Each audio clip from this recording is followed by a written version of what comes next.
صحیح بخاری میں ان کے قبول اسلام کا پورا واقعہ موجود ہے.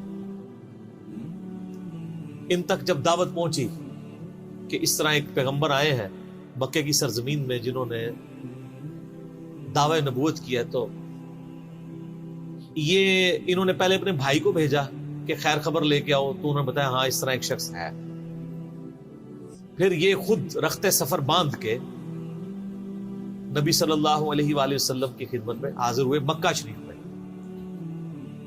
تو صحیح بخاری میں آتا ہے کہ یہ گئے یعنی مکہ شریف میں. اب ڈر بھی رہے تھے، میں کیونکہ ان کو پتا تھا کہ نبی علیہ السلام کی مخالفت بھی بہت زیادہ ہے، کہ اگر میں کسی سے نبی علیہ السلام کے بارے میں پوچھا تو ہو سکتا ہے میرے ساتھ کوئی ایسی ایکٹیویٹی پرفارم نہ کر دے. تو یہ حرم مکہ میں انہوں نے ڈیرا ڈال لیا، اور کہتے ہیں میں جتنے دن وہاں رہا نا تو آب زمزم ہی پیتا تھا. جب میری کھجوریں ختم ہو گئی، زمزم کھانے کا کام بھی کرتا تھا اور پینے کا بھی، زمزم طاقت والا پانی.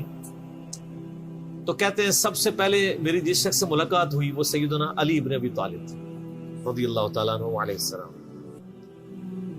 تو کہتے ہیں حضرت علی نے جب مجھے آبزرو کیا نا تو مجھے اپنے ساتھ گھر لے گئے، کہ پردیسی ہے، کھانا شانا کھلایا، رات ٹھہرایا. کہتے ہیں نہ انہوں نے مجھ سے پوچھا کہ کس لیے آئے ہو، نہ میں نے ان کو بتایا. یہ میں آپ کو اخلاقیات بتا رہا ہوں کہ دعوت کا کام کتنا ٹھنڈے کر کے کرنا پڑتا ہے. آپ تو کہتے ہیں پہلے دن ہی کسی کو رفع الیدین شروع کروا دیں، اتنا آسان نہیں ہوتا یہ. تو دوسرا دن بھی اسی طرح گزرا، تیسرا دن بھی. تو 3 دن کے بعد ابو ذر غفاری نے خود حضرت علی پہ اعتماد کیا، اور ان کو اندازہ ہوا کہ یہ بڑا، تو انہوں نے کہا میں یعنی ایک، اور حضرت علی نے بھی ایکسپوز نہیں کیا کہ میں نبی علیہ السلام کے قریبی لوگوں میں سے ہوں. تو ان کا کہ مجھے تم ایک اچھے انسان لگے ہو تو میں اس کام کے لیے آیا ہوں، تو تم مجھے گائیڈ کرو محمد ابن عبداللہ کے بارے میں ان سے ملنا چاہتا ہوں صلی اللہ علیہ وسلم. تو سیدنا علی نے کہا کہ واقعی وہ تو اللہ کے پیغمبر ہیں، اور اس طرح. تو پھر وہ حضرت ابو ذر غفاری کو نبی علیہ السلام کے پاس لے گئے. نبی علیہ السلام کے پاس تھوڑی دیر بیٹھے، انہوں نے اسلام قبول کر لیا.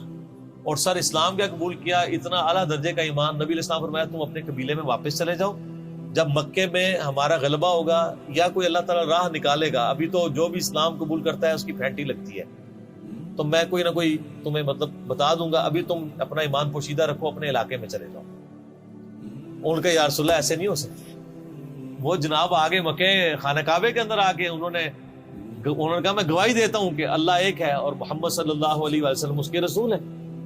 تو مشرکین عرب ان پہ ٹوٹ پڑے، خوب مارا.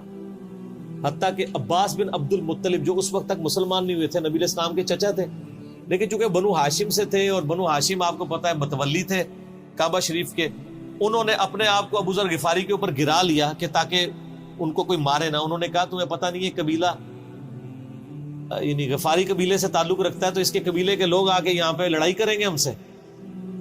کیونکہ قبائلی سسٹم تھا نا، اس میں یہ نہیں دیکھا جاتا تھا کہ اس کا مذہب کیا ہے، پہلے نمبر پہ دیکھا جاتا ہے یہ ہمارے قبیلے کا ہے، تم نے ہمارے قبیلے کے بندے کو مارا، تمہیں نہیں چھوڑیں گے. اسی وجہ سے آپ دیکھیں نا بنو ہاشم اسلام قبول نہ کرنے کے باوجود نبی علیہ السلام کی پشت میں تو کھڑے رہے نا، اور یہ پہلے بھی ہوتا رہا.